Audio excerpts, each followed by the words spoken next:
प्यारे देशवासियों, नमस्कार। आज देव दीपावली का पावन पर्व है।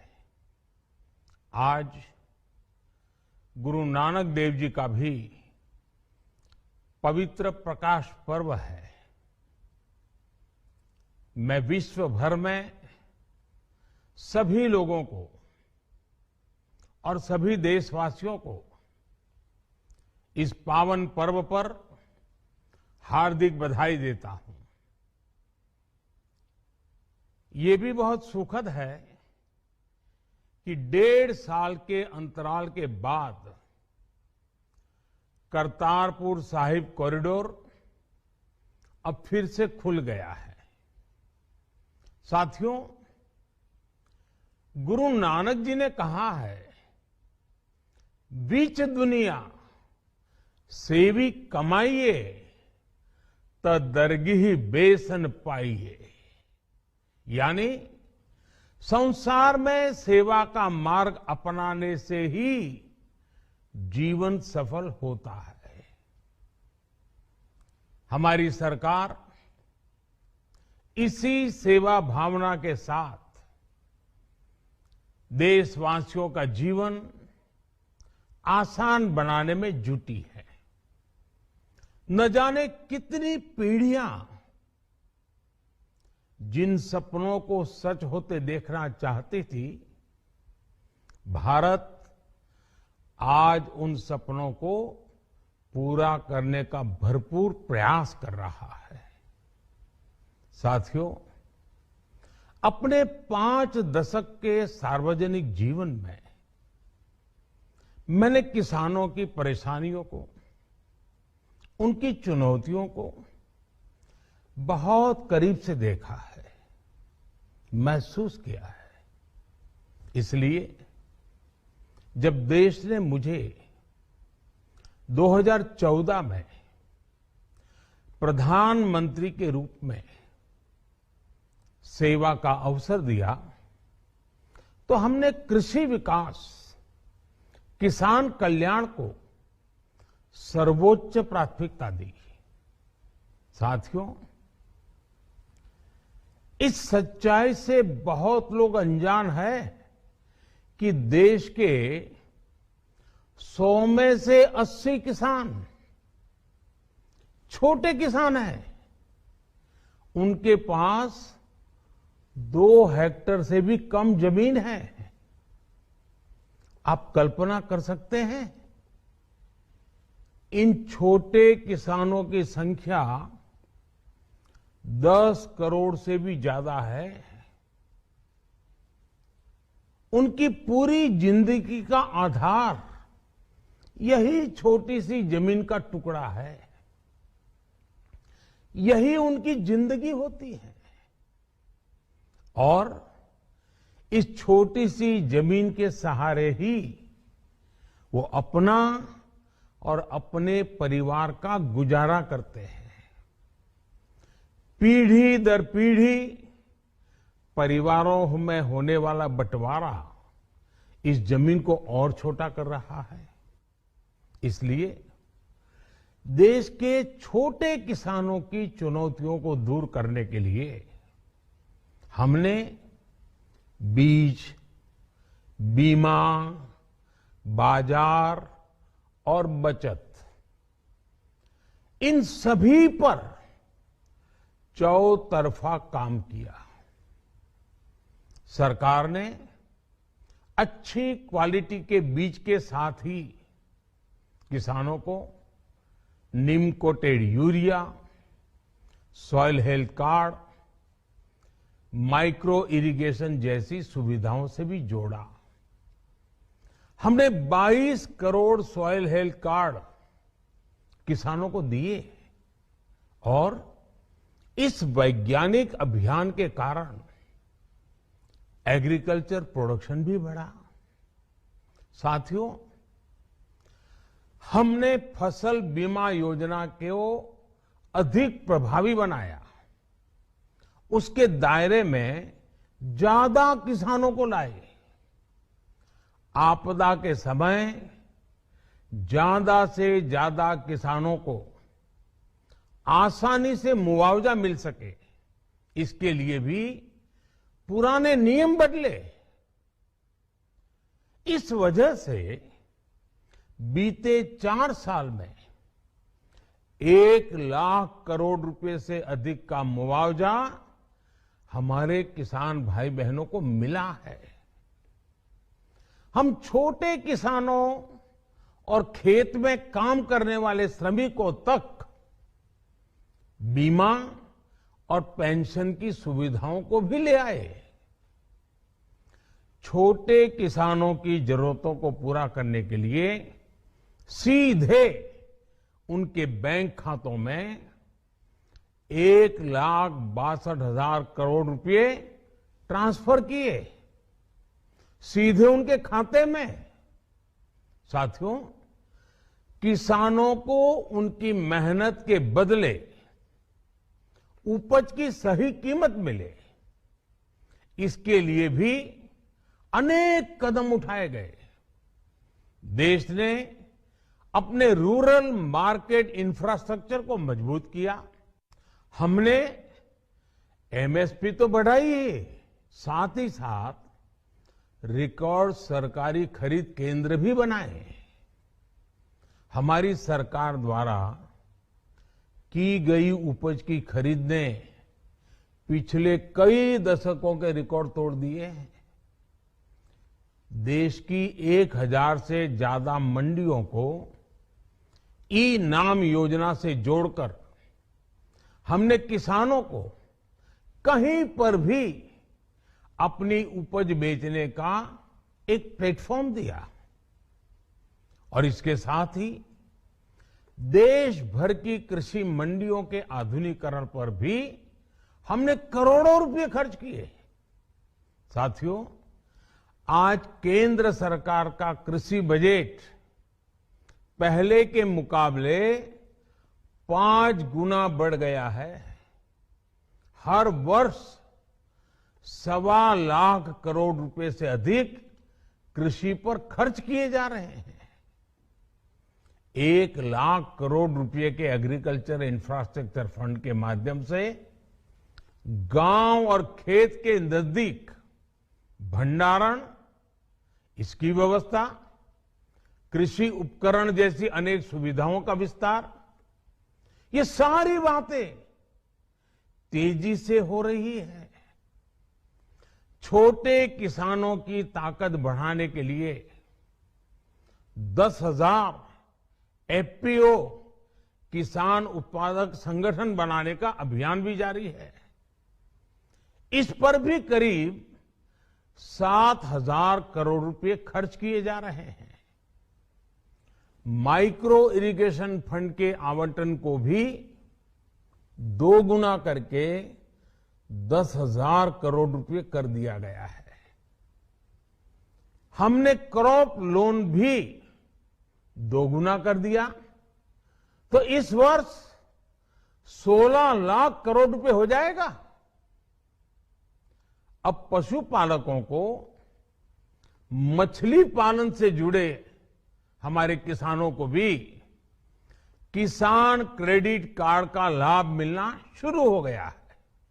यानी हमारी सरकार किसानों के हित में हर संभव कदम उठा रही है, लगातार एक के बाद एक नए कदम उठाती जा रही है। किसानों की आर्थिक स्थिति सुधरे, उनकी सामाजिक स्थिति मजबूत हो, इसके लिए पूरी ईमानदारी से काम कर रही है। साथियों, किसानों की स्थिति को सुधारने की इसी महाअभियान में देश में 3 कृषि कानून लाए गए थे। मकसद ये था कि देश के किसानों को, खासकर छोटे किसानों को और ताकत मिले, उन्हें अपनी उपज की सही कीमत और उपज बेचने के लिए ज्यादा से ज्यादा विकल्प मिले। बरसों से ये मांग देश के किसान, देश के कृषि विशेषज्ञ, देश के कृषि अर्थशास्त्री, देश के किसान संगठन लगातार कर रहे थे। पहले भी कई सरकारों ने इस पर मंथन भी किया था। इस बार भी संसद में चर्चा हुई, मंथन हुआ और ये कानून लाए गए। देश के कोने कोने में कोटि कोटि किसानों ने, अनेक किसान संगठनों ने इसका स्वागत किया, समर्थन किया। मैं आज उन सभी का बहुत बहुत आभारी हूं, धन्यवाद करना चाहता हूं। साथियों, हमारी सरकार किसानों के कल्याण के लिए, खासकर छोटे किसानों के कल्याण के लिए, देश के कृषि जगत के हित में, देश के हित में, गांव गरीब के उज्जवल भविष्य के लिए पूरी सत्यनिष्ठा से, किसानों के प्रति पूर्ण समर्पण भाव से, नेक नियत से ये कानून लेकर आई थी। लेकिन इतनी पवित्र बात, पूर्ण रूप से शुद्ध किसानों के हित की बात, हम अपने प्रयासों के बावजूद कुछ किसानों को समझा नहीं पाए। भले ही किसानों का एक वर्ग ही विरोध कर रहा था, लेकिन फिर भी ये हमारे लिए महत्वपूर्ण था। कृषि अर्थशास्त्रियों ने, वैज्ञानिकों ने, प्रगतिशील किसानों ने भी उन्हें कृषि कानूनों के महत्व को समझाने का भरपूर प्रयास भी किया। हम पूरी विनम्रता से, खुले मन से उन्हें समझाते रहे। अनेक माध्यमों से व्यक्तिगत और सामूहिक बातचीत भी लगातार होती रही। हमने किसानों की बातों को, उनके तर्क को समझने में भी कोई कोर कसर बाकी नहीं छोड़ी। कानून के जिन प्रावधानों पर उन्हें ऐतराज था, सरकार उन्हें बदलने के लिए भी तैयार हो गई। 2 साल तक हमने इन कानूनों को सस्पेंड करने का भी प्रस्ताव दिया। इसी दौरान ये विषय माननीय सर्वोच्च न्यायालय के पास भी चला गया। ये सारी बातें देश के सामने है, इसलिए मैं इनके अधिक विस्तार में नहीं जाऊंगा। साथियों, मैं आज देशवासियों से क्षमा मांगते हुए सच्चे मन से और पवित्र हृदय से कहना चाहता हूं कि शायद हमारी तपस्या में ही कोई कमी रही होगी, जिसके कारण दिए के प्रकाश जैसा सत्य कुछ किसान भाइयों को हम समझा नहीं पाए। आज गुरु नानक देव जी का पवित्र प्रकाश पर्व है। ये समय किसी को भी दोष देने का नहीं है। आज मैं आपको, पूरे देश को ये बताने आया हूं कि हमने 3 कृषि कानूनों को वापस लेने का, रिपील करने का निर्णय लिया है। इस महीने के अंत में शुरू होने जा रहे संसद सत्र में, इसी महीने में, हम 3 कृषि कानूनों को रिपील करने की संवैधानिक प्रक्रिया को पूरा कर देंगे। साथियों, मैं आज अपने सभी आंदोलनरत किसान साथियों से आग्रह कर रहा हूं, आज गुरु पर्व का पवित्र दिन है। अब आप अपने अपने घर लौटे, अपने खेत में लौटे, अपने परिवार के बीच लौटे। आइए एक नई शुरुआत करते हैं, नए सिरे से आगे बढ़ते हैं। साथियों, आज ही सरकार ने कृषि क्षेत्र से जुड़ा एक और अहम फैसला लिया है। जीरो बजट खेती यानी प्राकृतिक खेती को बढ़ावा देने के लिए देश की बदलती आवश्यकताओं को ध्यान में रखकर क्रॉप पैटर्न को वैज्ञानिक तरीके से बदलने के लिए एमएसपी को और अधिक प्रभावी और पारदर्शी बनाने के लिए ऐसे सभी विषयों पर भविष्य को ध्यान में रखते हुए निर्णय लेने के लिए एक कमेटी का गठन किया जाएगा। इस कमेटी में केंद्र सरकार, राज्य सरकारों के प्रतिनिधि होंगे, किसान होंगे, कृषि वैज्ञानिक होंगे, कृषि अर्थशास्त्री होंगे। साथियों, हमारी सरकार किसानों के हित में काम करती रही है और आगे भी करती रहेगी। मैं गुरु गोविंद सिंह जी की भावना में अपनी बात समाप्त करूंगा। देहि शिवावर मोहे इहे, शुभ कर्मन ते कबहू न टरो। हे देवी, मुझे ये वर दीजिए कि मैं शुभ कर्म करने से कभी पीछे ना हटूं। जो किया किसानों के लिए किया, जो कर रहा हूं देश के लिए कर रहा हूं। आप सभी के आशीर्वाद से मैंने मेहनत में पहले भी कोई कमी नहीं की थी।